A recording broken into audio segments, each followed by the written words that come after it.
ABC, it's Greeno. I've been watching a lot of the Perfect 10 videos.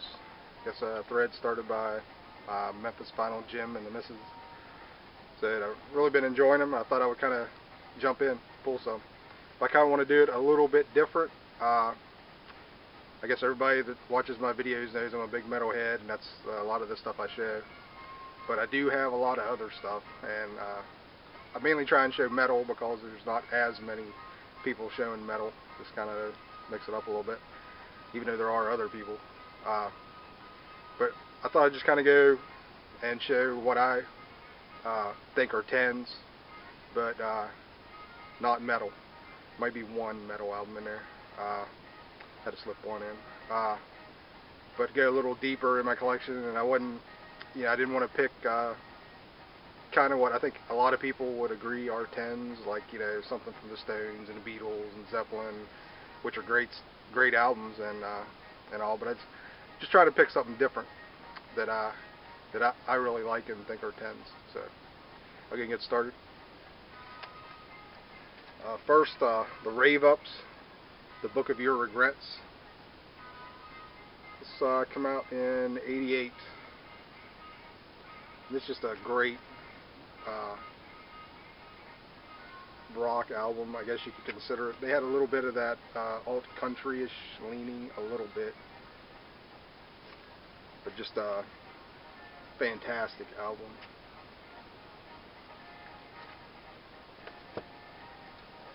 Next, Lone Justice, Shelter. Another late 80s, or actually 86, mid 80s. I was thinking this was later. But this band had Maria McKee was the lead singer. I believe they only did 2 albums, this one, and they had one before, a self-titled. That one's good, but this one is just incredible. Shelter was, I think, the single and the video that got played on MTV. But just, and there's actually a live video. MTV showed it. It was live at the Ritz, and that came out on DVD if you can track it down. And it's an incredible show. Great band. And like I say, I'm kind of mixing this up, pulling out a little bit of everything. So next pick is Buck Owens and his Buckaroos Carnegie Hall concert.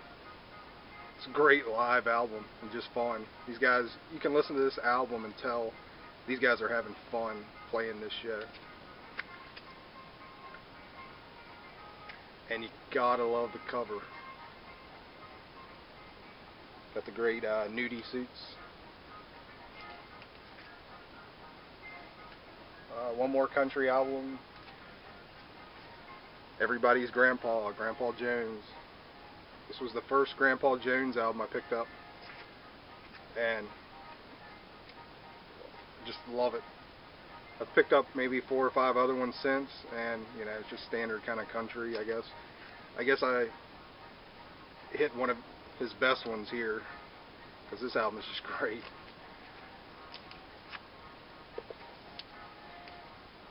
Next, Faith No More, The Real Thing. Late 80s, 89. I'm sure everybody around my age remembers this album. Late 30s, early 40s. And how big this band got for like a year and a half. It's this band kind of led into Nirvana, really, I think. You had all the metal scene going and the pop scene.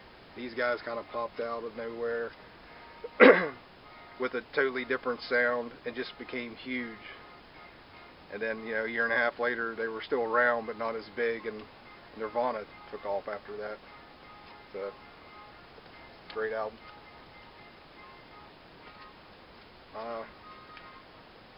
Buddy Guy and Junior Wells Plays the Blues.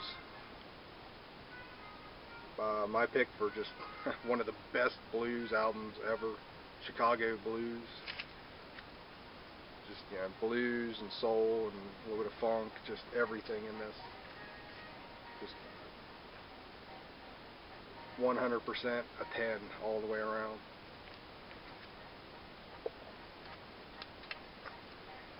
Next, Richard Hell and the Voidoids, Blank Generation. Love the cover. And just great New York punk, early New York punk. Richard Hell was in television, left television, and he was in the Heartbreakers with Johnny Thunders. Then started the Voidoids. And I think I've showed this before, but right here, Mark Bell, better known as Marky Ramone.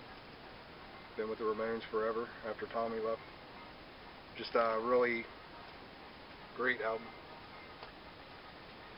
And here's a 10 for an odd album. Kind of, I guess, put in with more the punk scene, the LA punk scene. It's Giza X, You Goddamn Kids. And this is just a strange ass album, and it's great.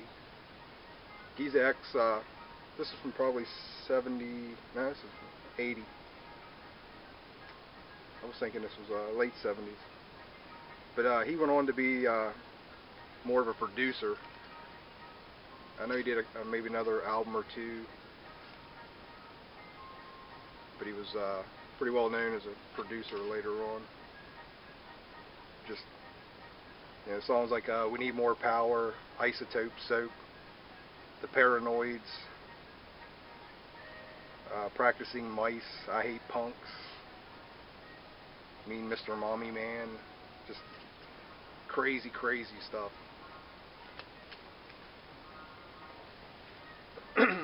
Next, one of my all-time favorite bands, Concrete Blonde with Free. And unfortunately, I only have this album and their first album on vinyl. But as far as 10's go, this album, Free, along with Bloodletting, and the album after that, Mexican Moon. I can't think now. But those three albums are just all 10's. And great cover. I always loved Johnette's vocals. Just incredible singer. I guess this is the only kind of metal album that will slip in here. And it's Warrior Soul, Last Decade, Dead Century. And say just a top 10 for me, a perfect 10 for me.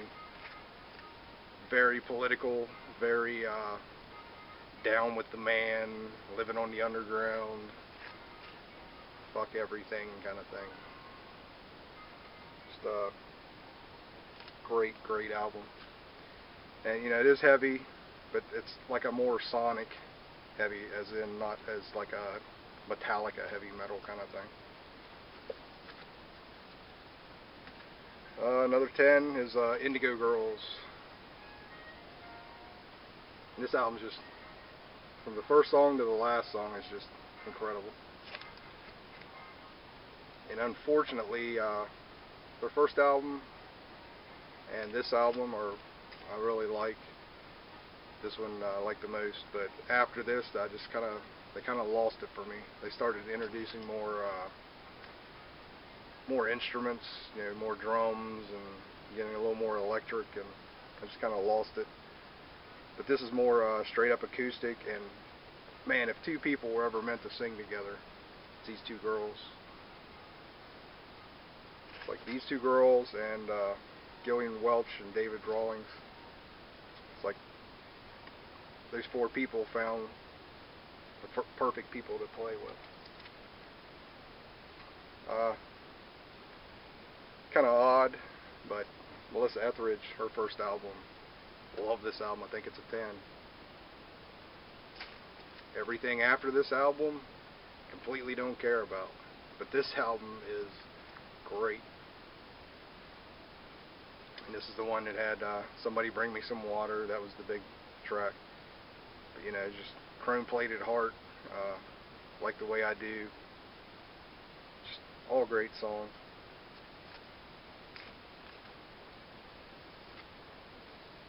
Another 10 would be Bob Marley Legends. I know it's a greatest hits, but possibly the greatest hits. I'm in no way a big reggae fan. I may have 15, 20 reggae albums total that I've listened to maybe once or twice a piece. But this I've listened to tons of time. It's just great. But don't really need to say that. Everybody probably agrees on that. Next be the debut Rage Against the Machine. This band completely caught me off guard. Went to Lollapalooza the year they were playing. Never heard of them. I think this album just came out, or was getting ready to come out, one of the two. I think it was out. But we went to see some of the other bands, like I think Alice in Chains was headlining or something. Primus was there. And these guys come on and just, by halfway through the second song, I was a complete fan. And I think everybody in the crowd was. Everybody went from kind of checking them out to just raising holy hell and going nuts. They were just an amazing live band. This amazing album. They had, the next couple albums, I guess, had a few good things on them. Not bad albums, a few good songs. But this album is just perfect. And next, I picked this up on a whim at a flea market, and I've showed this before, and it ended up being worth by the book. Anyways, it books for a lot of money, but it's a great album. It's Ike and Tina Turner's Dance with Ike and Tina Turner, and it's a strange album. It's early 60s, mid 60s, and the music reminds me of like stuff you would hear on TV shows of that era, like the more teenage driven stuff, like maybe the Munsters and that kind of thing, or the old teen movies, like some of the beach movies. And it's all instrumental. It's Ike and Tina Turner, but Tina is not on this. There's not one vocal part on this album, which I found really odd. But I really like this. Like I say, I picked it up real cheap at a flea market. Just, I knew it was old, and I knew nothing about it, never seen it before. And I looked it up and it kind of blew my mind how much it book's for. But then I put it on and was like, man, this is really, really good. And I've listened to this, I don't know, maybe 10, 15 times. Really, really dig it. And last is Dee Dee Sharp. This little girl can sing. I don't know much about her. I have this and one other album by her. And she basically just kind of does covers, like The Locomotion, Twist and Shout, Breaking Up Is Hard to Do. But man, I think she was young, like 15, 16, whenever they were recording her. And her voice is just huge. She sounds great. And I'd like to find some more stuff by her. Like I said, I don't know a lot about her, but this is a 10 for me. And yeah, it was also just another flea market kind of find that ended up really digging. Alright, so that's the ones I picked out so far, and probably like everybody else has done these videos, you could pick a million 10s, out of your collection that you love. But I just try to do a little more further in, and not just pick out the standard stuff. So, thanks for everybody for watching, and leave comments.